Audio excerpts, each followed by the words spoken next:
Hello, everyone. How are you? Hope you're having a fantastic day, and may peace be upon you. Thank you for joining my show today with me, your host, Dr. Izdihar Jamil on Yes, I Can. Today, we are celebrating the speakers from the woman who lit Summit. Darling, say hello. They're waving. And so I just wanted to acknowledge and welcome Michelle, Sarah, Amy, Deb, Monica, Jen, because on her thing it says GPS for dental. So I'm just going to be like Jen and Amber here. So welcome. And congratulations for completing and giving an absolutely mega talk on the woman who lit summit. Come off mute and just kind of say woot woot. Come off mute and say woot woot. Everybody. That is fantastic. Welcome. And today I'm joined by my beautiful co-host Michelle Mehta here, who's going to be, we're just going to be jamming it up together with the ladies today. So first off, I'm going to start off with, we have something really special today. The ladies are going to be share what it means to be a great leader, the best leader, a better leader, kind of having the theme of trailblazers and outliers based on the talk yesterday on what each and every one of us have had to gone through, because we had to walk a path that are lonely, that nobody has walked before, or it's a little bit scary. And also because leadership is in all-time bankruptcy at the moment. There is very little trust with people, with the leaders. So I wanted to bring it back, what it means, what truly means it is to be a leader that can not only take care of people, but also take care of themselves. So first up, I'm just gonna go and quickly introduce each and every one of the speakers here. We'll start off with Michelle Mehta. Michelle, come and say hello and quickly introduce yourself. Hi, everyone. My name is Michelle Mehta. I'm a TEDx speaker, a confidence expert, and a 3-time international bestselling author. And I'm so grateful to be here today. Thank you so much for the wonderful opportunity. Thank you, Michelle. Michelle's going to be co-hosting it with me today because I do have Baby Munchkin with me. He may make his appearance, he may not. So Michelle is here to kind of like take care of each and every one of you and help you have the best experience with us. So next up, we have the fabulous Sarah. Come and say hello. Hi, everyone. My name is Sarah Ruda.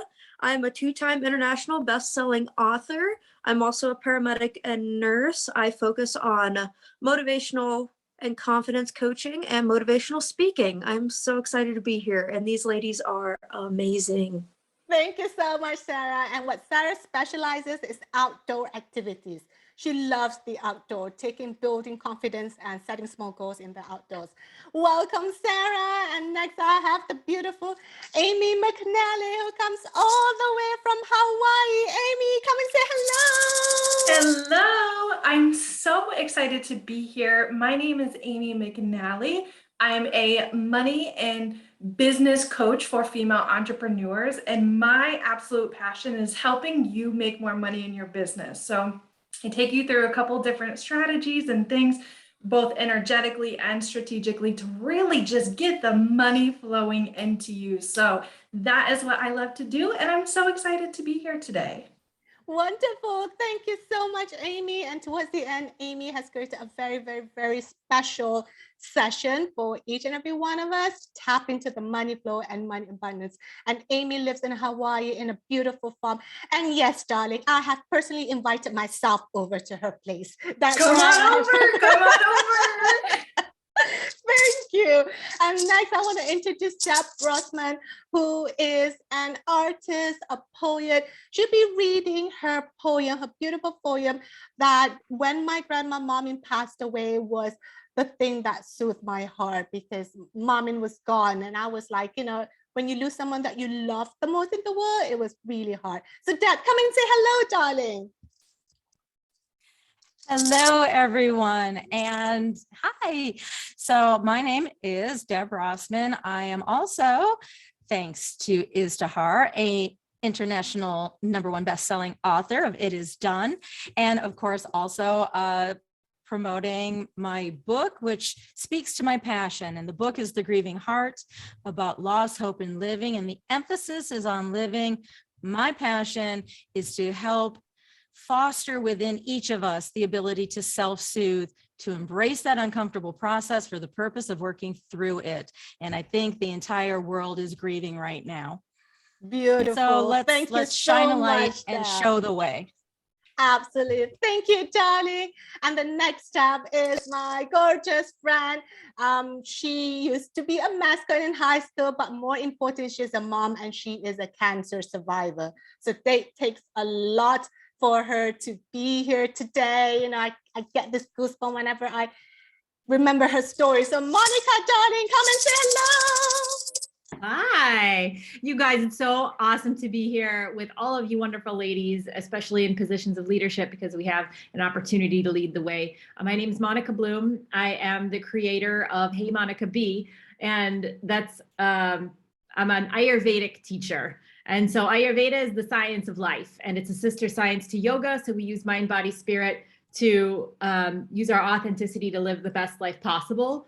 And where I used that most was when I was burning out in corporate. I had a 3-hour daily commute. I had a little toddler, and I thought, this is crazy, but I know Ayurveda and I know my tools. And so I'm bringing this into my team. I'm bringing this into myself as a leader. And that's where I really used Ayurveda the most. So those are the people that I'm helping, are the people that are budding leaders and business owners and people that want to change the world just by being who they are. So that's me. I'm so excited to be here. Thank you. I do have a book also. It's called, I'm a 2-time author, and my little book right here, this is the latest one, Ayurveda for Life. It's a little sweet little book that will give you the daily stuff that I used in corporate. Wonderful. Thank you so much, Monica. And next up, we're going to go to Jan Kirkham. And yes, thank God she changed her name, because I want to make sure that I acknowledge that. And Jan lives all the way in New York. And she is the CEO of a highly company that is fighting for people's life through airway. So Jen, come and say hello and quickly introduce yourself. Thank you so very much. So honored to be here amongst all of you women leaders. Very humbled, actually. I'm the Chief Operating Officer of a medical device company that is on a mission to bridge medicine and dentistry, that there's currently a silo effect in our health and wellness. And we are bridging that gap through a medical device and through education and training through dentists and physicians and how to bring people together.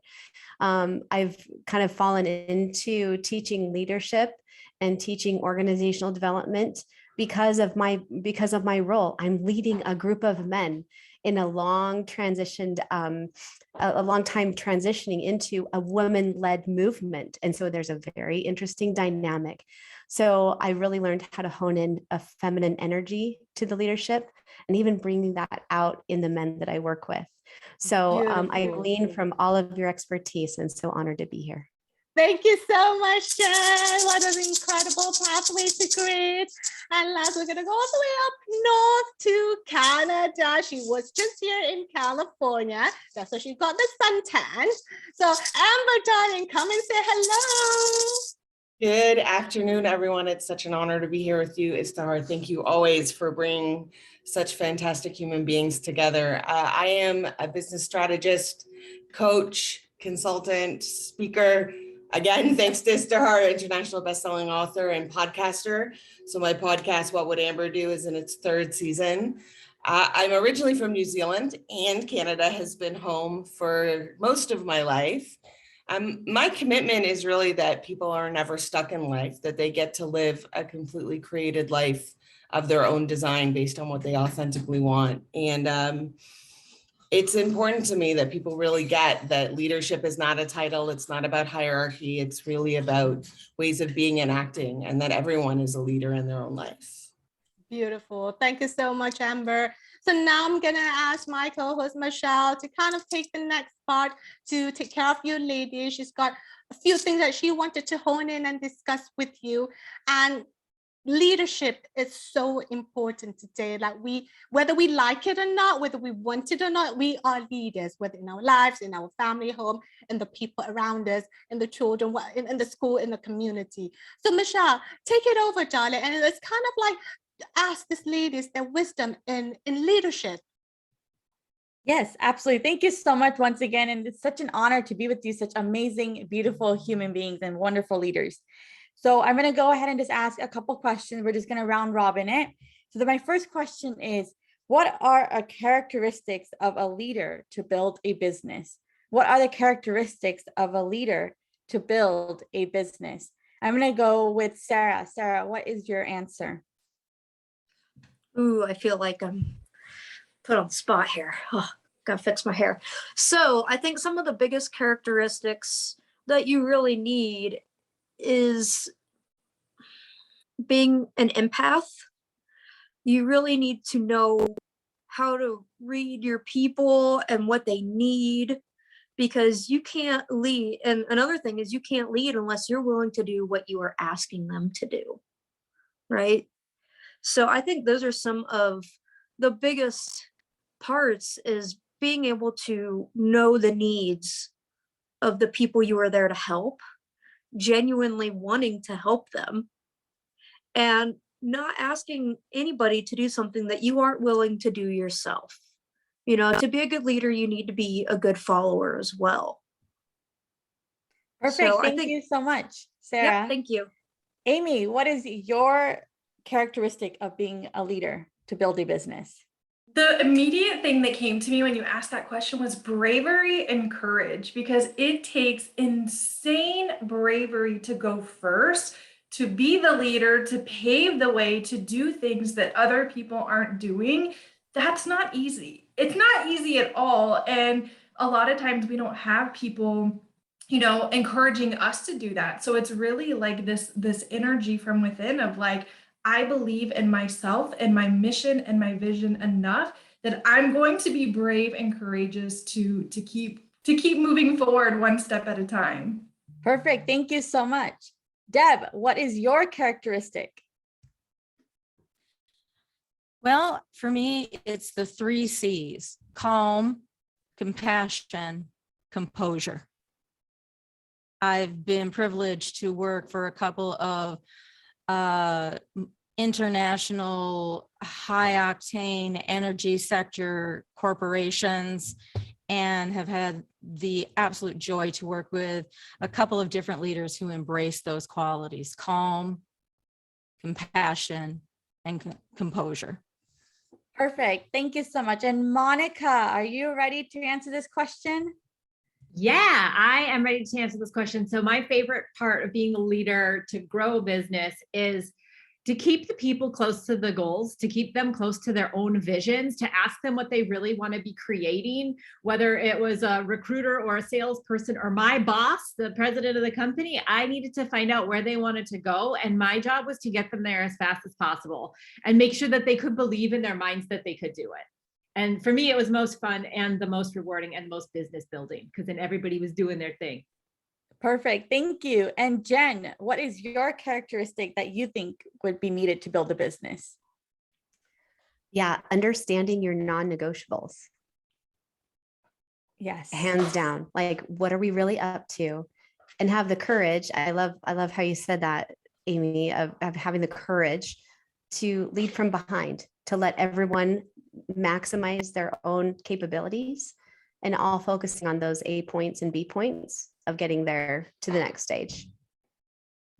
Perfect. Thank you. And Amber, what is your characteristic of building a business in terms of leadership? There are 2 words that come to mind, and I think they're kind of in linked, and those words are integrity and authenticity. You know, I believe that integrity isn't about morality. Integrity is about workability. When things are in integrity, they work. And if the purpose of a human being is to create, and we create through language, then we must have integrity with our word to ourselves and to other people, so that our word has power in the world, and then we can actually create the things that we say. And inside of that, I think authenticity for me, one of the biggest things is like and being able to be really real and vulnerable. And I think it's hard, especially a strong woman. You know, I've been a single mom. I've, you know, up until recently, I had some hidden beliefs around like having to do everything myself and asking for help. But really, like you know, I'm in a journey into partnership in 2022. And so the more we can be authentic and share with whoever it is on our journey about what we're dealing with, what we're bumping up against, asking for help, then we keep the energy flowing. Perfect. Thank you so much. And Izdihar, what about you? I was just about to ask a question and I forgot that I do have to answer. I think one characteristic that people want to have that I feel that is missing is the fact that they're scared to be themselves. They think they have to be someone else, or like, they have to look a certain way, but it is actually not. And also to be unapologetic about your vision, your dreams, the people you want to work with, how you want to work with, what lights you up the most. Because oftentimes we're like, oh, I'm so sorry about this. I'm so sorry about this. But be unapologetic about it, but also have compassion to other people. So I'm just going to cheer for myself for my answer. There we go. And I want to ask a question that Jan kind of brought up very quickly. What is your one non-negotiable? So what is your one non-negotiable as a leader? So I'm going to come from, the other way around. I'm going to start with Amber, darling. So what is your one Wait, let me answer my own non-negotiable? question. Let me answer my own question first. Yeah, what is your own question, darling? What's one characteristics? Yes, I think for me, what has worked in me is not worrying about what other people think. Being fearless, period. Because sometimes we get so caught on with the societal values upon us that we forget to ask ourselves, what is it that we want? And so going back into what is that you want and standing true to that power of everything that you've just said. So that is my answer to my own question. Izzy, now you can go piggyback. Thank you. Fabulous, darling. Amber, what is your one non-negotiable really quickly as a leader? Yeah, my one non-negotiable is people. One of the core values of my business is people matter and relationships matter. And so that comes first in everything. And I think it's, you can create a great business, this outdated model of like, it's not personal and it's business. And there's some dissociation between the personal and the professional. It's like, no, we're all just people having an experience in life. So people, you don't mess with caring for and taking care of people. Beautiful, taking care of people, which is part of the Ayurvedic principles. So Monica, darling, what is your one non-negotiable as a leader? Oh, this is going to throw everybody off. Me first is something I always say. And so I start every day with my morning run and I do my breath work and I do my meditation. Those are my three, because if this isn't good, nothing else I do is going to be good. And people get it backwards. And so they flip it around and they go giving and giving and giving and giving, but this is falling apart and they're crabby, their kids when they come home. And I've done that. So for me, my non-negotiable is like me first. If I don't do my short little morning routine, I am toast and useless as a leader. Absolutely. Spot on, me first. And Sarah, what is your one non-negotiable as a leader? Oh, me? Okay. Yes. Well, first of all, I am totally with Monica on that, because you can't take care of others unless you take care of yourself. That has always been one of my biggest points that I've been saying for a long, long time. One of my non-negotiables is if someone asks me to do something or, act a certain way that is not me. And I'm sure you can tell by now, I'm very outgoing. I've got the red hair. I got a skull in the background. I have a very specific style. And because of that, I've been able to help people. I can branch out and do a lot of different stuff. But if they start trying to push past what the original plan was, and it's not going to be beneficial, then I try and reel them back in to show them what our original goal was. Because you can't let other people distract you. You're the coach, you're the leader for a reason. They came to you because they want what you have. And so sometimes you're like, oh, well, let's do this or let's do that. Or, the way we're doing this isn't very good. There's a process. Yes, And so sometimes keep people your want to push eye us on the outside of it. puck, right? So keep your eye Yes. on the puck, keep your eye on the prize, keep your eye on the ball. Or in your case, Sarah, keep your eye on the ball over there. That's a Yep. bull, right? Or is it a cat? A Yeah, bull, that's right? actually our so- wedding sign-in. Oh my God. Wow, That's that our is sign-in book. absolutely awesome. So Michelle, darling, what is your one non-negotiable? My one non-negotiable is, I would have to agree with Monica, me first, and share your goals with the people that will inspire you and motivate you. Do not share with people who don't understand a thing about you. Thank you, Izzy. Beautiful. So Amy, darling, what is your one non-negotiable? So Monica had the right answer. I was going to say prioritize yourself, but since everybody is saying that, I'll give you another one. And that is having support. And so whether that means, having your own coach, your own mentor, it is so important for us to be held and supported and mentored. And, if the reality is, if there are goals and things that we want to achieve that we haven't yet got to, like, we deserve to have support to help us get there. So I'll go with that one. Beautiful, Amy, because it takes a lot to lead, right? It takes a lot of energy to lead, to take care of not only yourself, but the people around you, their vision, their dreams, their responsibilities, their families. It takes a lot. So without the support, again, we're going to go bankrupt, aren't we, darling? Absolutely. So, we got even the same word together. There we go. Like straight ahead. So, Deb, what is your one non-negotiable? For me, it would be a safe, non-toxic environment. Absolutely. And I've come to a point where I believe that because I do prioritize myself first and my feelings first, that I'm drawn to, and others like yourself are drawn to me, because we see what the toxic environment has done and what it Safety. produces. And so my non-negotiable is to affiliate with any person, organization, or thing that even hints at that. Beautiful. So safety, because when you feel safe, secured, and loved, it gives you the wings to do whatever that you want to do. That is beautiful, Deb. So Jen, what is your one non-negotiable that you talked about earlier?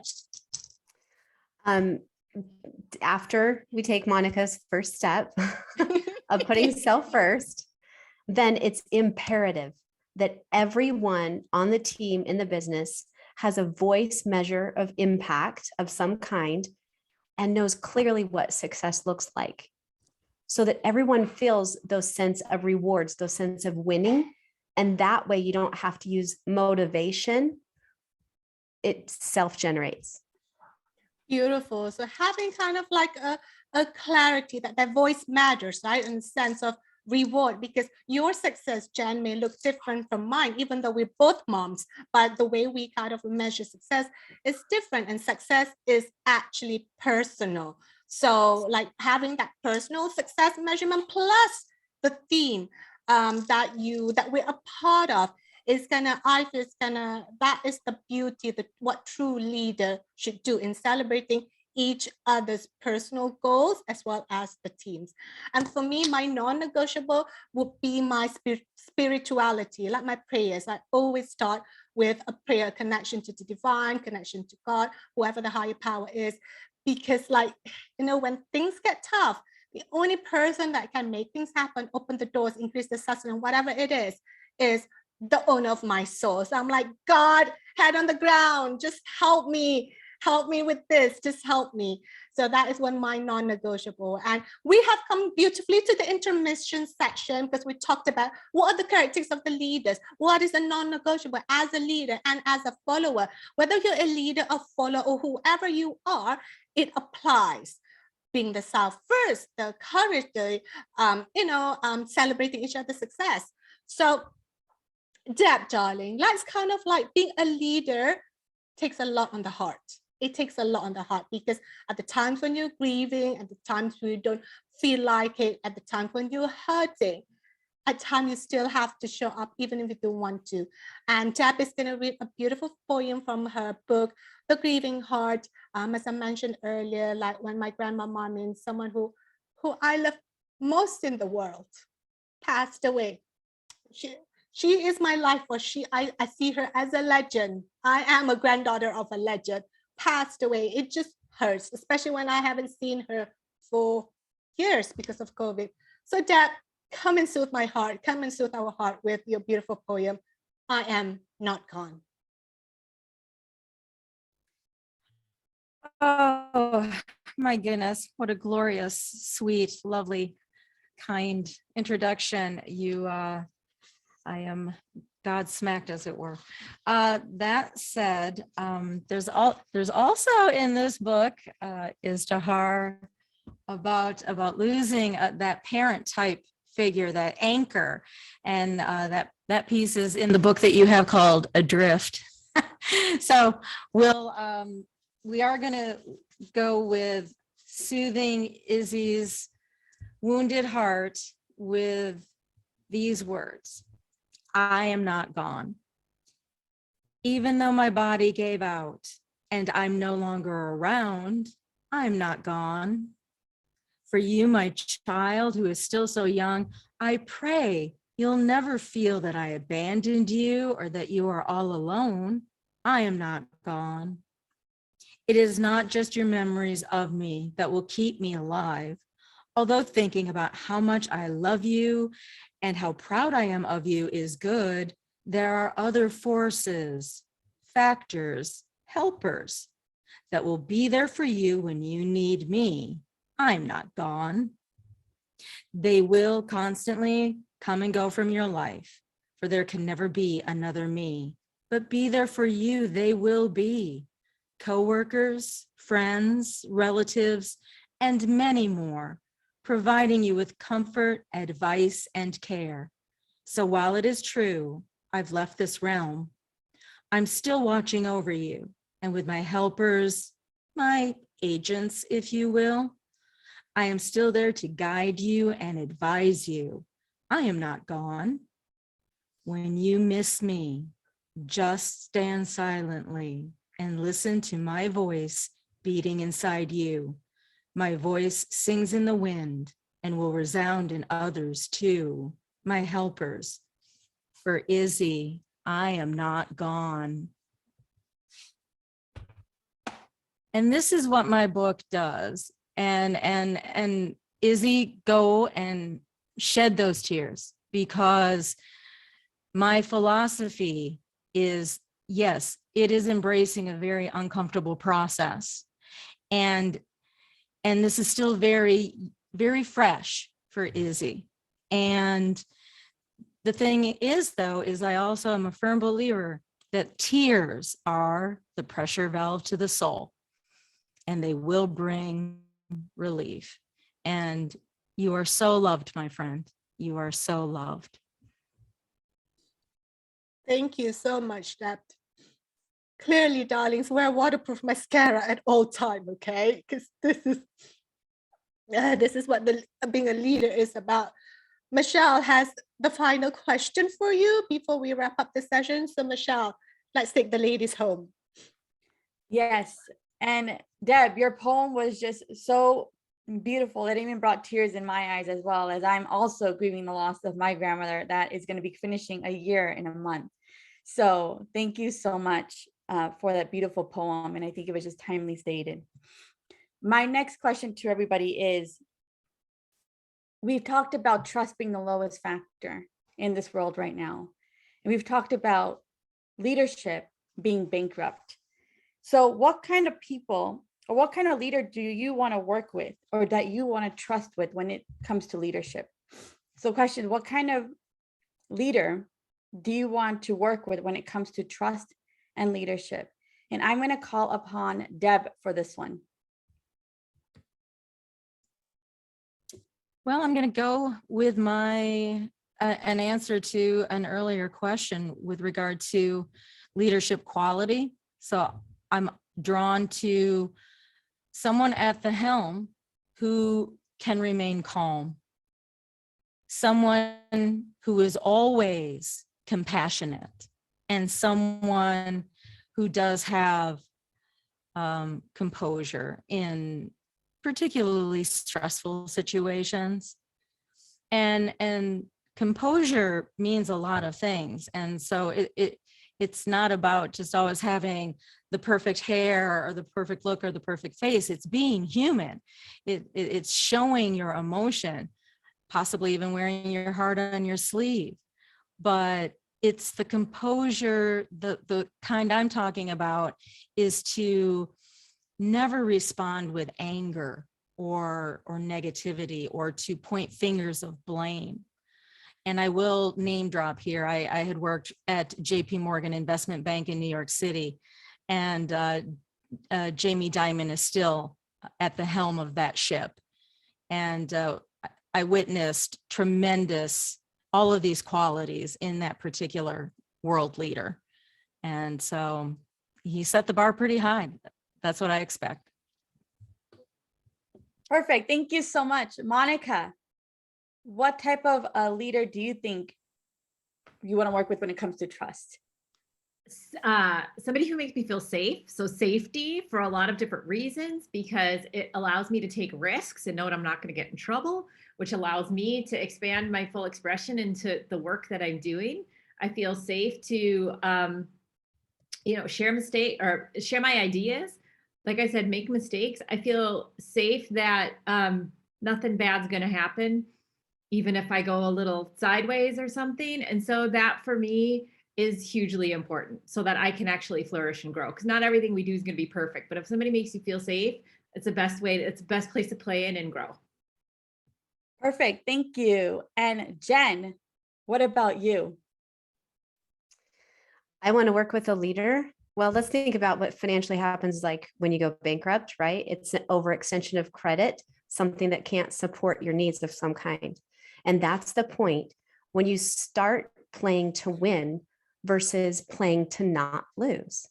So I want to be the leader and work with leaders that have the mindset that we're playing to win. We're not playing to just not lose, because that's what you do when you're bankrupt. Perfect. Thank you. And Amber, what is your answer? The two most important things to me are really partnership and like honoring and communication. So I want to work with leaders. I believe that anything's possible, and I believe that you can resolve and work anything out in communication. So I want to work with people who are open to, because it's not always going to go well, and it's not always going to be great, and there are going to be circumstances. So if you can work with people where there's dialogue and a willingness to be in communication and a real deep commitment to honoring the inherent dignity in each other, then I think you can work through anything that happens in the relationship. Perfect. Thank you. And Sarah, what is your answer? Well, like Amber said, I believe that communication is key to everything. We need to know what our end goal is going to be, and somebody that I know will keep me on task. I'm like a squirrel sometimes, so I run around and I see all these cool stuff, and there's these side tracks. So I like, when I'm doing my job as a coach, we have our goal, and we have our big goal, and then we have our smaller goals to get us where we're going to go. So communication is huge, not only to know where we're going to end up, but what smaller goals, how small do these goals need to be? What are the stepping stones you want to reach? And then just a respect for each other. We have to know that we can hold each other accountable without repercussions. We need to be able to do that. And that's another part of your open line of communication. So that's so important. And to just have fun. Like, what's the point in doing anything if we aren't having fun? I'm all about it. I'll crack a random joke. If things are starting to get too serious, I'm like, okay, well, let's do this. And we'll relax a little bit, because if you get too wound up, you aren't going to be able to do anything. Perfect. Thank you so much. And Amy, what is your answer? Yeah, so when looking to work with the leader or even partner with the leader, there's a couple things that are really important to me. One of them being integrity. And this is something that I've had to, have difficult conversations with other people about, because it's like that's really important for me, that the leader has integrity. And also with that I can trust them, right? And that's kind of that safety piece that was mentioned. And then also, and I think that this one is overlooked oftentimes, but it's the lifestyle of the leader. Because are they just working all the time? Because that's not the life that I want. Or are they showing both sides of, both fun and enjoyment and play, and also the success? So that's something that I'm definitely looking to when it comes to working with or partnering with a leader. Perfect. Thank you. And I think for me, one of the qualities that I look for in a leader, and that's something that I'm practicing, is vulnerability. Let people see the side of you that no one has seen before. Go to that dark spot of your life. Talk about that trauma. Talk about that grief. Talk about that problem. Because if they've overcome it, that's leadership. If they've overstepped that boundary, that's leadership, because they've worked through it in an authentic, integrated, honest manner. And for me, that's what matters to me the most. And now I'm going to pass it on to Izzy. Izzy, what is your answer? My answer to that is someone who takes care of me and treats me like family, because I'm beyond a dollar sign. It's just not more. I'm more than a dollar sign. I'm a mom. I'm someone who loves the community. I'm a wife. I feel that I've worked with people before who just take the money, but I've never ever seen them, just do a course. And I'm like, okay, well, what if I have this question and this questions? A lot of time leaders are very, very independent, but there are times when as leaders, we need support. And that's what I love. I love people who welcomes me to their home, who cooks for me, because that's exactly what I do with the people around me as well. And that's what I feel that a good leader should have. A lot of people say, okay, just you at the office. But like what Amy said, is it just that side of them? But what if they're really crap at home? But they get to see that this is who they are at home, this is who they are outside, them. And having that beautiful connection. So I am going to wrap up the whole thing with a power word.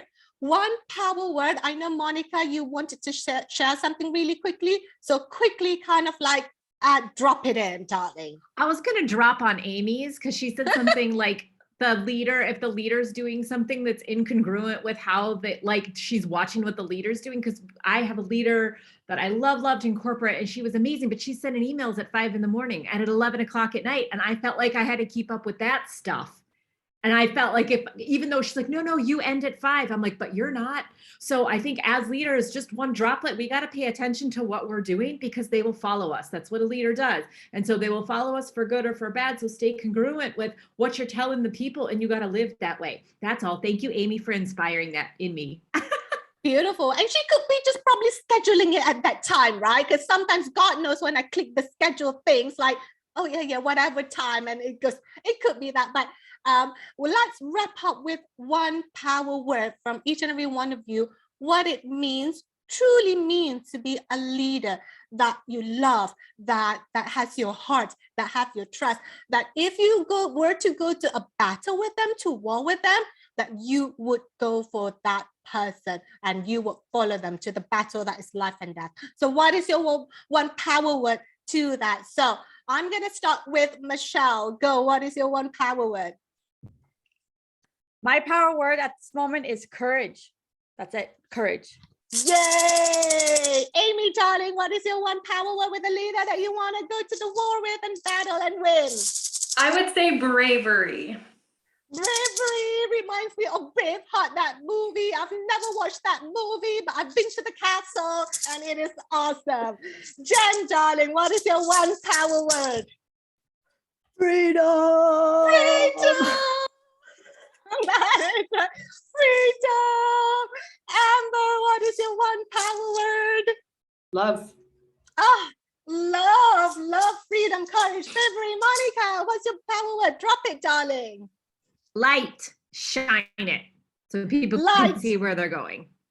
Beautiful. I know when I first met Monica, she's like always kicking things, you know, like light. Yeah, light and bravery and courage. It's just like has that ball of energy.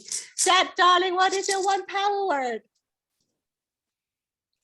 Centered.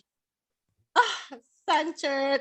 Center first, act later, center first, ground yourself. Sarah, what is your one power word? Inspired. Inspired, yes, and my one power word is unstoppable, no matter what.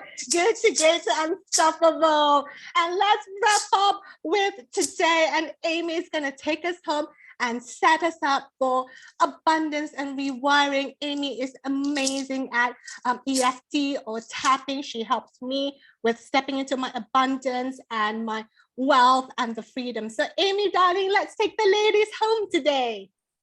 Yay, I'm so excited. So I can see most of you. So give me a quick hands up if you're familiar with EFT tapping or if you've heard of it before. Oh, yay, yay. Oh, you guys, you women, you're my people. Normally I ask that question and they're like, what are you talking about? Yay. Okay, you're going to make my job super easy. So we're just going to do a couple quick rounds of EFT tapping together.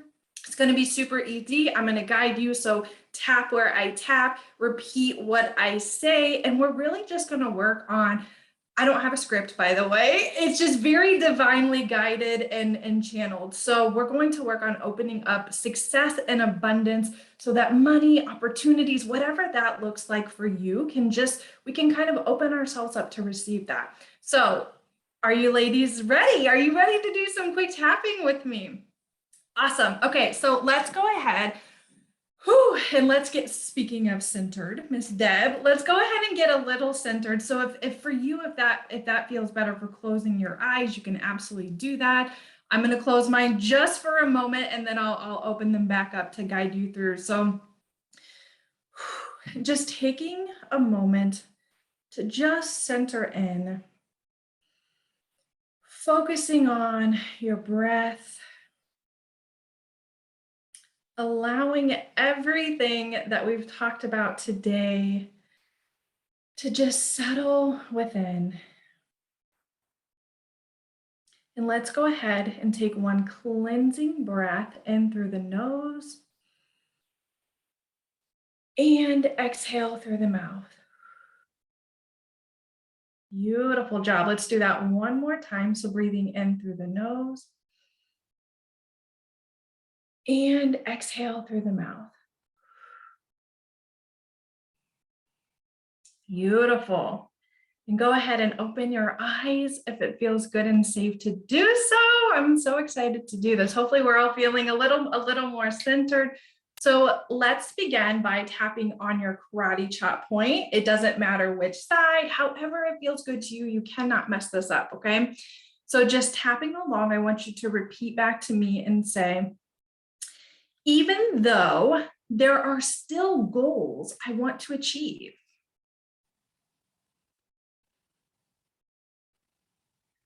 I'm choosing to love and honor this journey that I'm on. Making sure you're breathing as we're tapping. And even though there are obstacles that sometimes get in my way,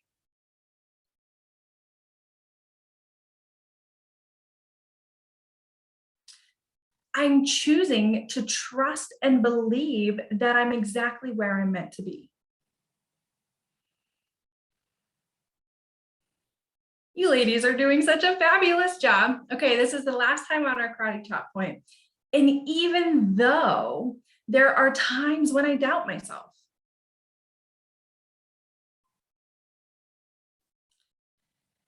I am choosing to trust and believe that I have all the tools that I need.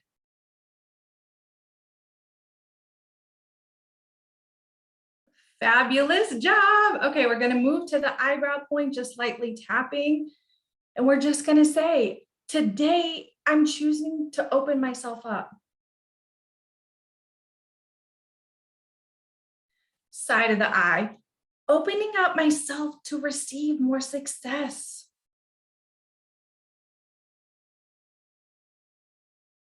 Under the I, allowing myself to feel so safe and grounded.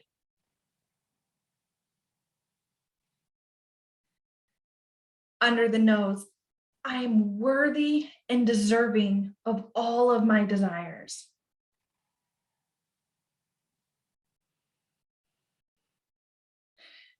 Chin point, trusting and believing that my desires are meant for me.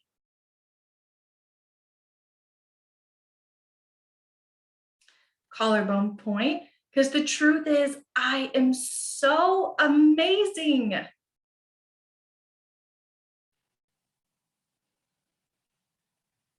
Under the arm, and I trust and believe that I can do this.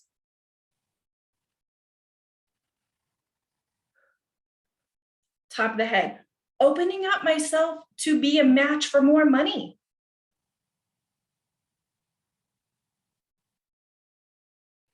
Eyebrow point, opening up myself to be a match for more success. Side of the eye, it is safe to me, or safe for me to receive more. Under the eye, I am worthy and deserving of everything I desire.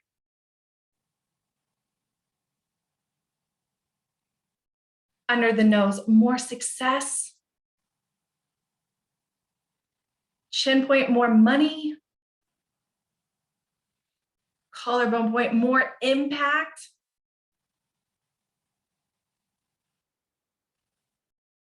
Under the arm, I'm allowing myself to receive all of these things and more.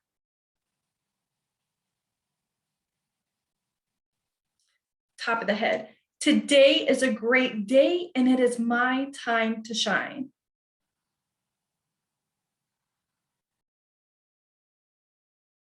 Awesome. We'll go ahead and stop there. How are you ladies feeling after that? That Yeah, was wonderful. Thank you so much, Amy. Amazing. What a beautiful thing. Thank you. I was just gonna have them sing. What a beautiful way to kind of take care of each and one of us and rewires and program it to us. I can already feel my nervous system is just so calm after that exercise. It's kind of have a deep cleansing breath, and Amy is available for sessions. If any of you who are interested, just feel free to reach out to her after this. So I just wanted to say on behalf of me and my co-host here, my beautiful co-host Michelle here, thank you so much for joining us today. And thank you for completing the Woman Who Lit Summit and sharing your voices, sharing your message, for being there, for showing up. I know Michelle and I, we like ask quite a few things from you, but we feel that is what it takes to have this impactful thing that we want to give to other people. So thank you for making my dreams come true and Michelle's dreams coming true to be part of this group journey. And darlings, let's come off mute and let's just say wood and end with that. Come off mute. Thank you, Iz. Thank you, Michelle. Blessings. You. And until the Thank next you, episode, everyone. this is your host, Dr. Izdihar Jamil. Tell yourself, yes, I can. And so it is done. Bye, everybody.